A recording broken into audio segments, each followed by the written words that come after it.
Hey everyone, welcome to the Touch My Health podcast with Matt and Katie, where we dig into mental health, physical health, and holistic wellness. We share personal stories and struggles that we have overcome. These are our own opinions and experiences.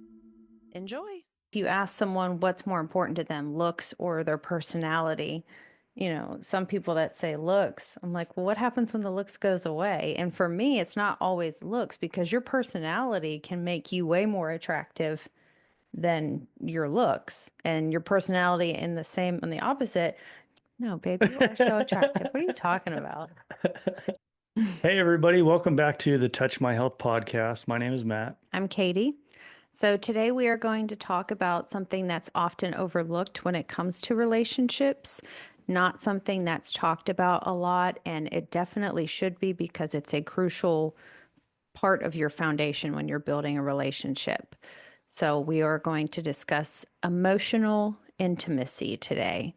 So I have some questions that are really good at helping build the emotional intimacy. We're going to go through those.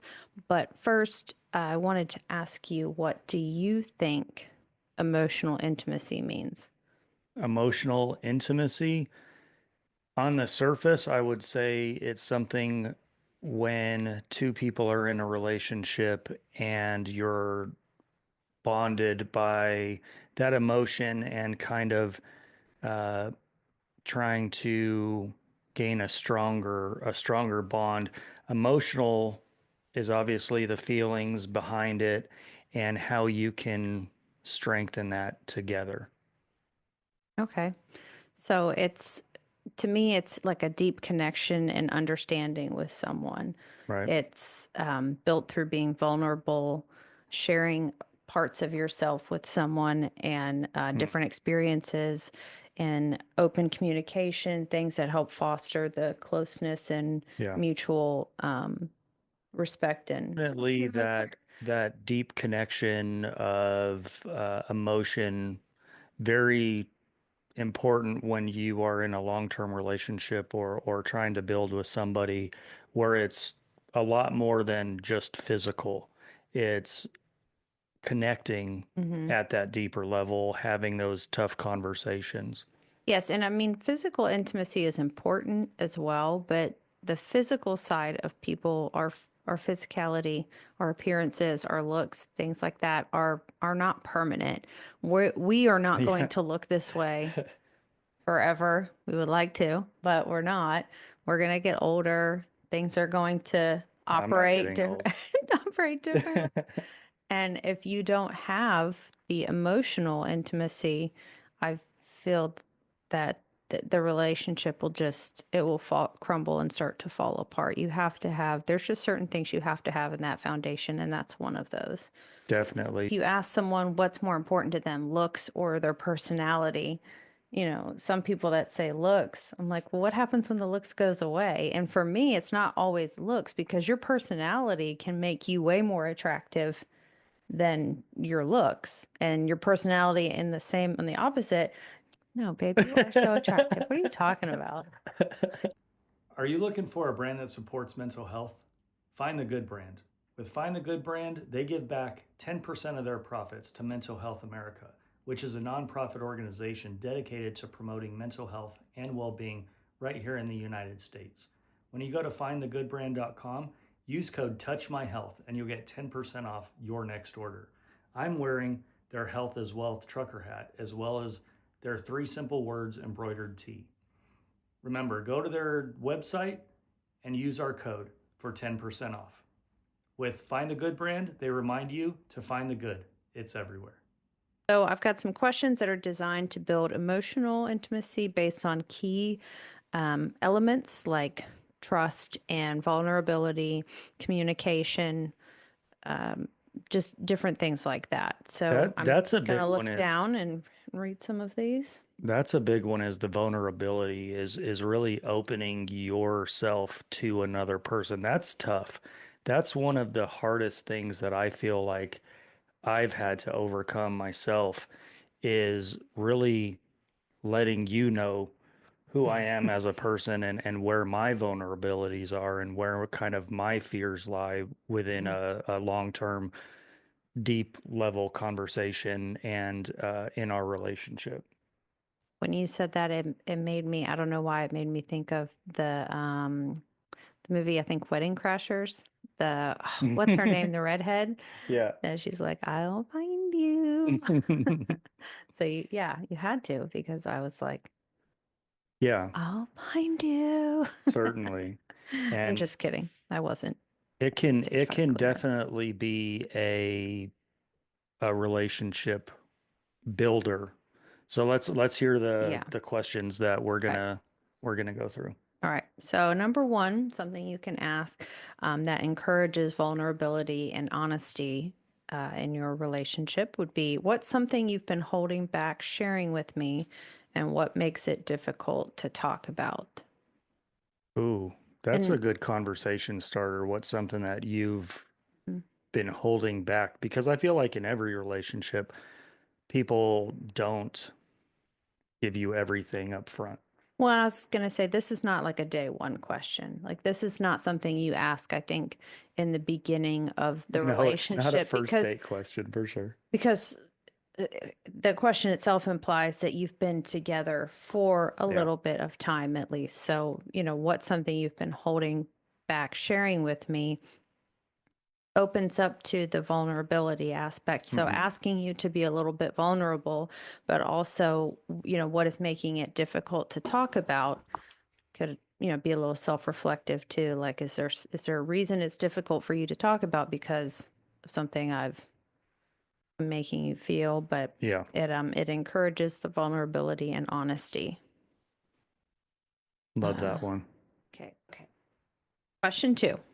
How can I better support you emotionally when you're feeling overwhelmed or stressed?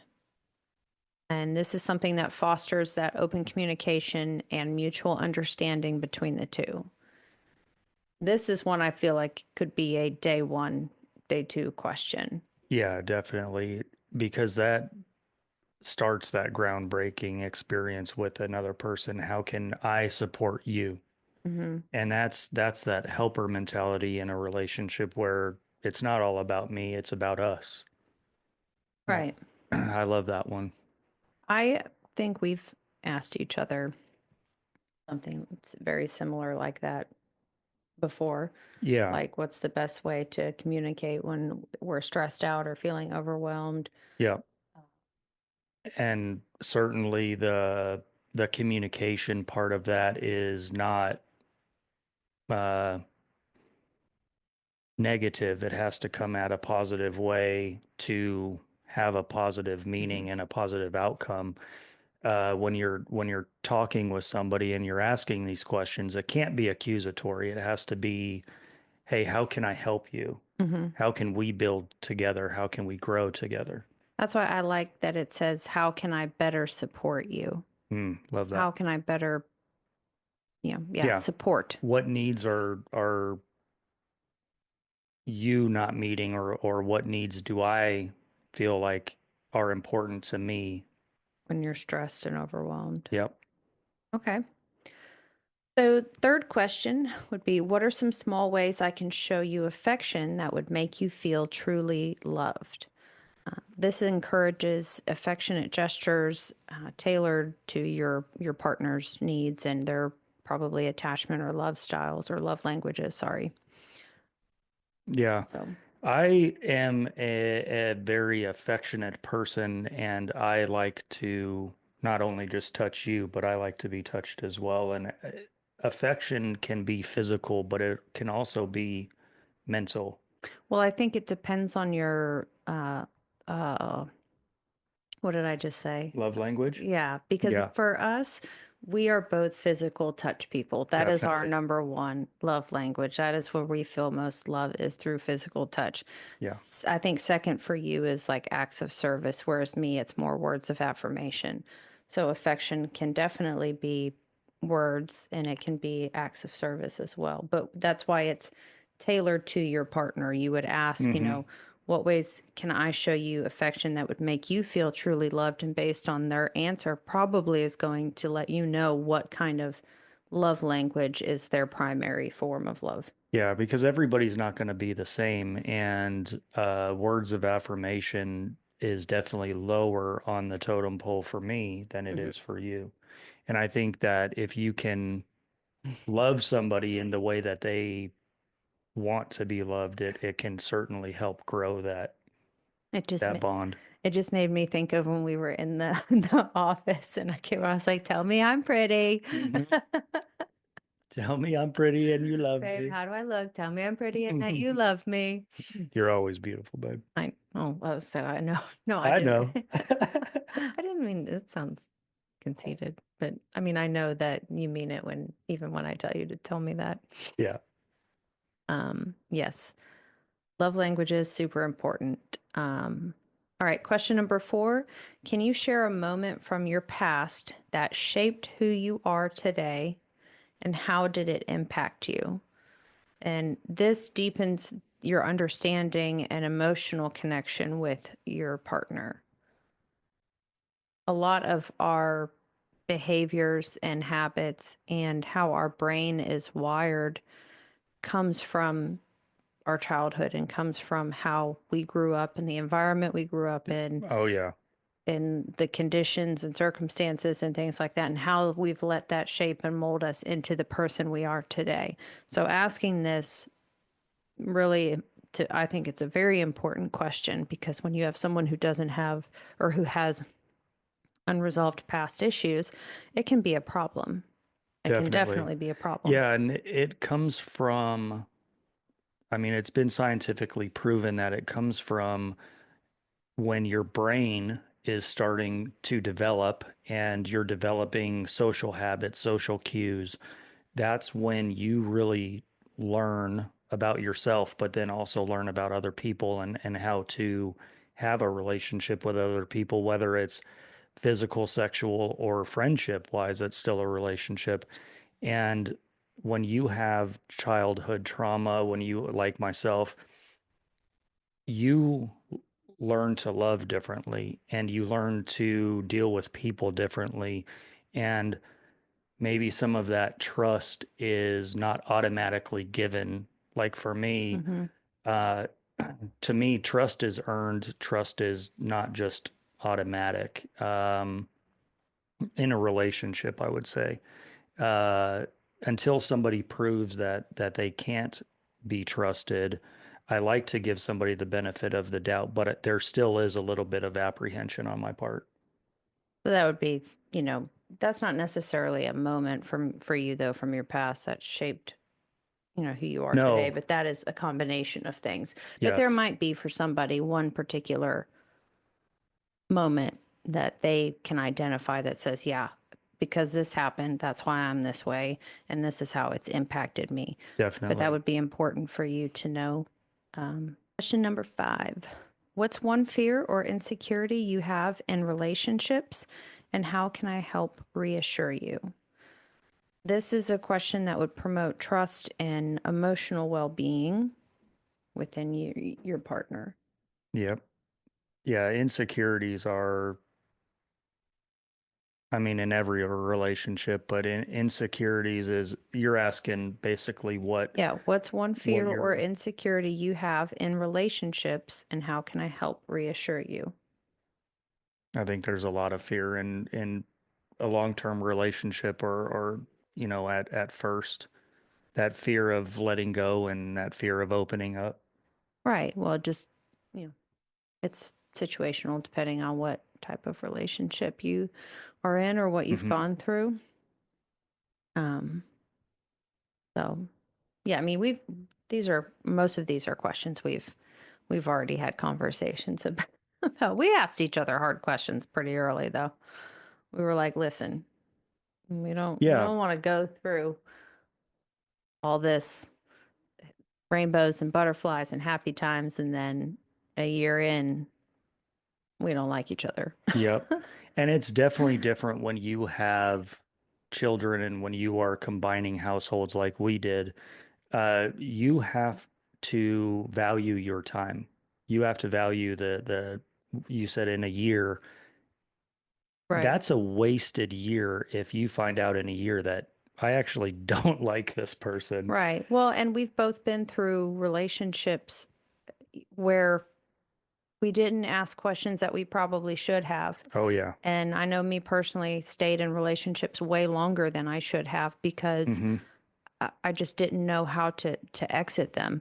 And there's, partially my fault because I didn't ask these questions. Had I asked these questions or actually listened to myself and really evaluated those relationships as far as emotional and mental capacity, they would never have lasted as long as they did, ever. Yeah, agreed. Those are important discussions to have. Hmm. Okay, so numero 6. When was a time you felt deeply understood by me, and what made that moment special? And this encourages reflection on emotional closeness, with each other and strengthens the trust between the two. If you were to ask me, and I answer this, it would be when we have conversations like this. That is when I feel deeply understood by you because we can have these types of conversations. We can ask these questions, and it doesn't turn into an argument. It doesn't turn into a competition or Right. frustration. When we communicate and talk, we talk. We don't raise our voice at each other. We don't get upset and Yep. And yell at each other, things like that. So the so fact that we important. can even have the conversations and talk about these things or ask each other the questions that we've asked each other, that's, Yeah, it just validates each other in the relationship and how important you mean to me in a relationship and I mean to you in the relationship because I feel like it has to be equal as far as, how much I value you versus how much you value me as not in a competition way, but to solidify that we are in this together. It's not me versus you, it's me and you.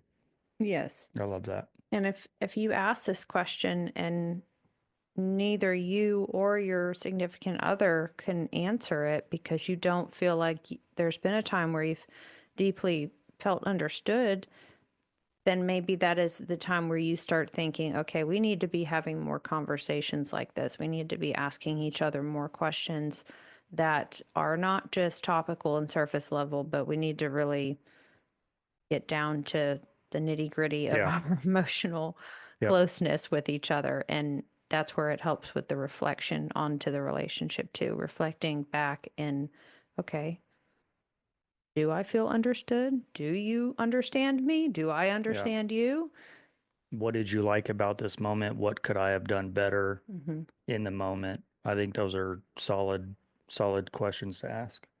Number 7, how do you prefer to handle conflicts? And what can we do to ensure we resolve disagreements in a healthy way? This is one of my favorite questions. Yes. This builds better conflict resolution skills and mutual understanding between each other. And having healthy conflict resolution skills is, Imperative. yes, it's non-negotiable. Yeah. I Agreed. For me especially because I've been in very unhealthy conflict resolution. Yeah, when you But come yeah, to a problem and there's no way to solve it without argument, without any type of conflict, that should be a red flag. And to have that conversation, you have to have a level head, and so does the other person. And again, it goes back to the don't be accusatory, but say, what can I do better? And one thing that um, Sam Sinek talked about, he was having a conflict with his wife or a relationship he was in. And instead of saying what you did wrong and what I did right, he flipped it and he said, okay, now I'm going to tell you what I did wrong and what you did right. And it quickly changed the narrative of that argument. yeah. And I think it's something so important to do is not just attack the other person of what they did wrong, but accept what you did wrong. And Mm-hmm. to be able to have that conflict resolution, you have to be able to talk logically, Mm-hmm. level-headedness. And that is not saying that you always take the blame or the brunt of everything and just always Right. say the one to say I'm sorry, even when you may not be the one who needs to be saying that. But people instinctive, like as humans, we don't respond well to criticism. We just don't. So when you criticize and you just come off like the just come on the attack and start saying things in a really aggressive people are going to just instinctively want to defend themselves. Yeah. They're in survival mode, fight or flight, and they are only worried about self-preservation. You're not going to get anywhere. The conflict is there's no resolution. And then Yeah, you're not if just I'm, getting into a pissing match with each other at yeah. some point. But If one person is always on the defensive, there's no no, resolution. no. And I like having this asked in the beginning of relationships. I'm pretty sure we talked about this early on too, because it sets the tone for when you do eventually come into have a conflict. Mm-hmm. So, how are we going to handle conflicts? So, when one arises, you handle it the way you've already discussed. You already know how you're going to handle the situation. Yeah, and you've established that boundary of, Mm-hmm. okay, don't yell at me. Let's talk about it and talk about it in the way that we Mm-hmm. discussed ahead of time and follow that those ground rules, follow Mm-hmm. each step that you guys talked about. And Yeah. we did. We had a conversation about this because in a lot of my other relationships, I was unable to have quality conversation when it came down to it, where there was a lot of aggressive talk. I mean, on my side too, I wasn't perfect, but one of the things that I love that you do is you kind of give an outline of Mhm. what you're going to say, and it keeps us on track of, whatever that conflict is. Mhm. And it's something that I've never done before because I just kind of off the cuff everything. But Well, that comes from a almost like a PTSD type thing for me. I had to do that for a long time because I was in a relationship where when I would address things, it would the other person would get me so upset and so flustered and turn it around and just go in circles to where I Mhm. would lose my train of thought and all the things I wanted to say would just go out the window because I was so upset and so flustered. And then I became defensive. And then it was about self-preservation at that point, or they always made me try to question my reality. And so I started writing things down. Mm. And that is why I still do that to this day, even though with you, I know it's more to just keep myself on track. I know you would never purposefully start trying to make me go in circles to get me off track. But that's where that came from. It was it was to combat a Yeah, not great but it's also a conflict great resolution. it's also a great tool for it is to write down Mhm. highlights or your feelings or when I said something, how did it make you feel? And you guys talk about it. I think it's a great tool to use. Yeah. Definitely something I would ask early on in relationships. Yes. You will undoubtedly at some point come into a conflict.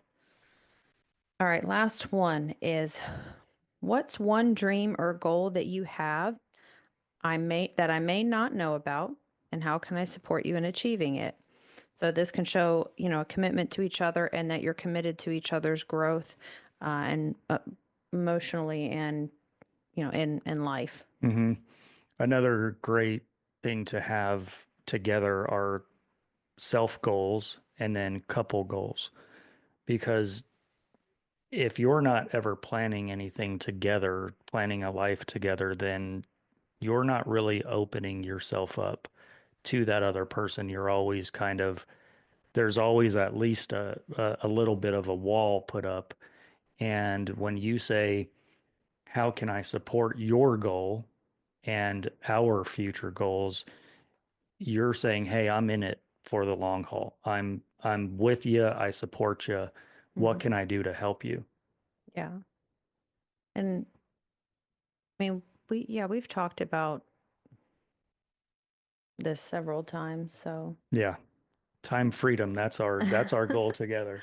yeah. And you have personal goals, I have I personal do. goals, Hmm. and you've helped me with my personal goals, and I feel like I've tried to help you with yours too, and You have. Yeah.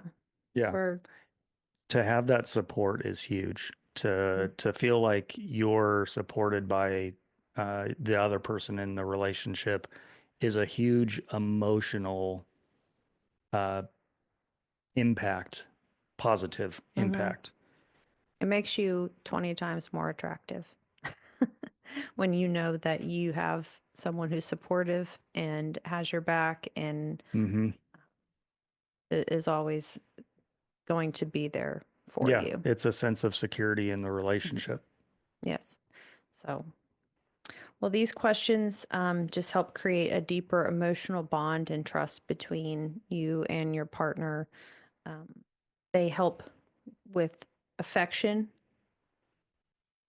A lot of relationships, intimacy, is based on affection and different other aspects of Yeah. intimacy. Hmm.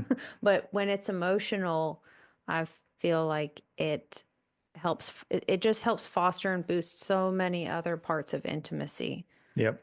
Which creates a positive environment and uh, promotes your mental health and in a positive way. And if you can have that support, if you guys can be supportive of each other, it'll be a very Well, you have that great emotional intimacy with Yep. each other. It will make your relationship just blossom tenfold, I feel like, and 100%. strengthen it, help you get through and Tough times. It'll help you get through inevitable tough tough times. Yep. times that you will Hmm. have. So I hope that was helpful. I know these are things that I enjoy asking. I feel like I play 21 questions with you way more than you do with me. I'll find things and I'm like, oh, babe, I'm going to ask you this question or let's talk about this. But I never used to have those things. So it's important for me. And I Hmm. love playing 21 questions with you. I do too. I like it. It creates a deeper bond, and just like we were talking about today, that emotional intimacy, and I love that. All right. Well, if you have any suggestions for future episodes, please leave them in the comments. Please like and subscribe to our channel, and we will see you guys on the next one. Thank you, everybody. Bye. Thank you for joining us today. If you learned something and our stories resonate with you, subscribe to our podcast. That's a zero-cost way to support our channel. You can also follow us on Spotify, Instagram, and TikTok. They're linked in the description of the episode. We'd love for you to put any questions, comments, or suggestions for future episodes in the comment section on YouTube. We'll read them all. Again, thanks for joining us. We really appreciate your interest. And as always, we remind you to be the best version of yourself. See you next time on the Touch My Health podcast.